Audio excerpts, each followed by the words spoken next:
ఇంతకీ సద్గురు ఆశ్రమంలో ఏం జరుగుతోంది? రిటైర్డ్ ప్రొఫెసర్ ఆరోపించినట్లుగా అమ్మాయిలకు బ్రెయిన్ వాష్ చేస్తున్నారా? సన్యాసం తీసుకోవాలని బలవంతం చేస్తున్నారా? ఆధ్యాత్మికం పేరిట ఈశా ఫౌండేషన్ మరేవైనా కార్యకలాపాలకు పాల్పడుతుందా?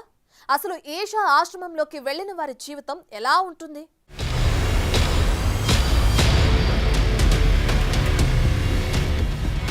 ఈశా ఫౌండేషన్ పేరు వినగానే మనందరి కళ్లకు కనిపించే విజువలే వేరు.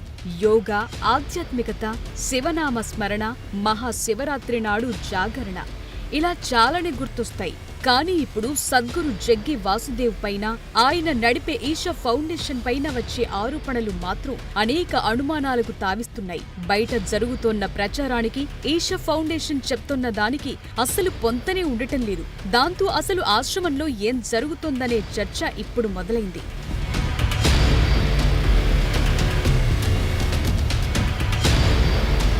భారతదేశంలో ఆశ్రమాలకు, యోగా సెంటర్లకు, ఆధ్యాత్మిక కేంద్రాలకు ఉన్న స్థానమే వేరు. కానీ కొన్నిసార్లు వీటి ముసుగులో కొందరు చేసే దారుణాలు కూడా ఎన్నోసార్లు హెడ్లైన్స్ గా మారాయి. అవన్నీ పక్కన పెడితే ప్రతి ఆశ్రమం దేనికదే ప్రత్యేకంగా ఉంటుంది. అందులో జగ్గి వాసుదేవ్ నడుపుతున్న ఈశా ఫౌండేషన్ కూడా ఒకటి. ఇందులో ప్రధానంగా యోగా కార్యక్రమాలను నిర్వహిస్తుంటారు.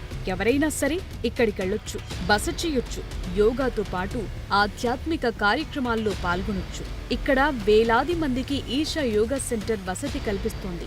ఇందులో సన్యాసం స్వీకరించిన వాళ్లున్నారు, మానసిక ప్రశాంతత కోసం వెళ్లిన వారు ఉన్నారు. సన్యాసం తీసుకోవాలా వద్దా అనేది పూర్తిగా వ్యక్తిగత స్వేచ్ఛకు సంబంధించిందని ఈశా ఫౌండేషన్ చెప్తోంది. కానీ ఆశ్రమాల్లో ఎంతో కొంత బ్రెయిన్ వాష్ చేస్తారనే ఆరోపణలు కూడా ఉన్నాయి. దానివల్లే వేలాది మంది యువతీ యువకులు ఈశా ఫౌండేషన్ కు వెళుతున్నారనే అభిప్రాయం కూడా ఉంది. ఈశా ఫౌండేషన్ లో లైఫ్ టైం వాలంటీర్ గా ఉండే అవకాశం కూడా కల్పిస్తున్నారు.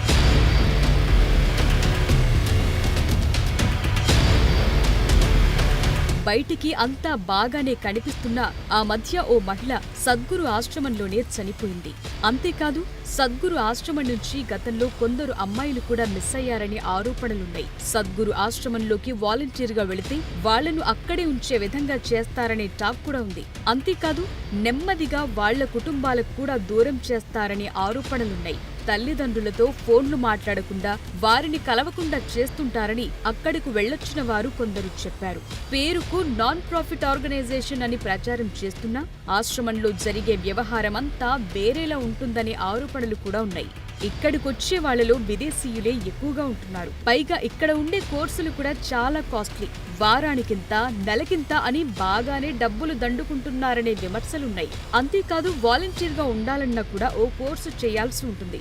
మానసికంగా కాస్త బలహీనంగా ఉన్నోళ్లను ఈజీగా ట్రాప్ చేస్తారనే చర్చ కూడా ఉంది. అలాంటి వాళ్లని ముందుగా టార్గెట్ చేసి బ్రెయిన్ వాష్ చేసి తమ వైపునకు మళ్లించుకుంటారు. అంతేకాదు, ఒక్కసారి ఈశా ఫౌండేషన్ యోగా సెంటర్ కు వెళితే అది అడిక్షన్ లా మారిపోతుందని చెప్తున్నారు. వెళ్లిన వాళ్లు పదే పదే అక్కడికొచ్చేలా మానసికంగా వాళ్లను సిద్ధం చేస్తున్నారనే టాక్ కూడా ఉంది.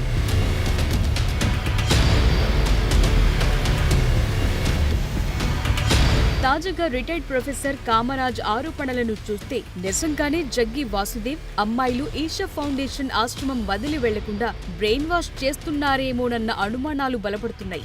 ఈ ఆరోపణలను, అనుమానాలన్నింటినీ తేల్చాలని మద్రాస్ హైకోర్టు పూర్తిస్థాయి విచారణకు ఆదేశించింది. అతి త్వరలోనే ఈశా ఫౌండేషన్ కు సంబంధించిన వాస్తవాలు బయటకొచ్చే అవకాశాలున్నాయి.